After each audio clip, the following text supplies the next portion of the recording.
You have been asked to dialogue. And dialogue and having conversations is a good thing. And we want to encourage you to have that one-on-one dialogue, even with your competitors in the last elections. And because the former Prime Minister has now said he wants a mediator between you and him, and you offered to engage him one-on-one, and it's so gracious of you, Your Excellency, that you do not need a mediator to discuss matters that concern the Kenyan people. But the Kenyan people are now telling you, and I've seen them in many platforms around the country, saying as much as you can engage with the former Prime Minister and those on his side, please engage with him publicly, in a public forum where Kenyans will be witnesses of the issues that you shall be discussing. And we want to make it easier for you, Your Excellency. You will not even need a big meeting like this. If you get 2 seats, your seat, his seat, and a camera, then you project it live on TV. We shall be able to watch all over the country and ensure that the issues you are engaging on are issues that touch on Kenyans. Because we must bring to an end the business of people going into the streets for demonstrations, causing violence, looting, and anarchy to force you and government to sit and negotiate on issues to do with power and how people will share positions. Therefore, if you want to engage with the opposition, we want to encourage you, Excellency, engage with them, but on matters that touch on how we will revive our economy, on issues that touch on the lives of Kenyans.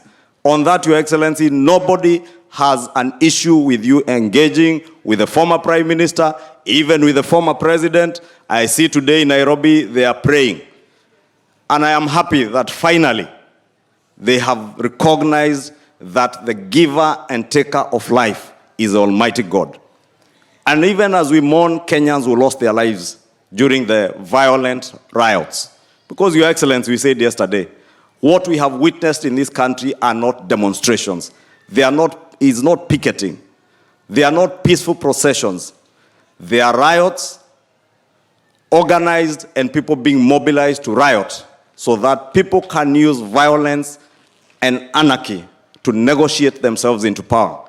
Your Excellency, with those many remarks, I want to beg that if you are gracious enough to just afford 2 seats, 1 yours, 1 for the former Prime Minister, the mediator, and the witnesses shall be all the 45 million Kenyans, so that we know that you are truly engaging on issues that concern Kenyans, not issues of power sharing, not issues of negotiations beyond the elections. Because, Your Excellency, the people of Magarini and the people of Kenya made a determination on the leaders they want to lead them on the 9th of August 2022.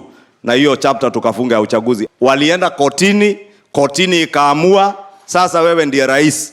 Rais, kalia kiti vizuri, wewe focus na kazi ya maendeleo ya wananchi wa Magarini na wananchi wa Kenya. Usihusishwe kwa mambo ya ugawaji wa viti. Nimesikia pia wameconfirm hawataki nusu mkate, na ni sawa. Kama hawataki nusu mkate, mimi nilikuwa nimekaa hapo na kisu. Nihakikishe sitakupea ukate mkate. Wewe ushike kisu, ugawie watu wa Magarini wapate fish landing sites. Shule ya Ngomeni na hizo zingine pia zipanuke. Au sio watu wa Magarini?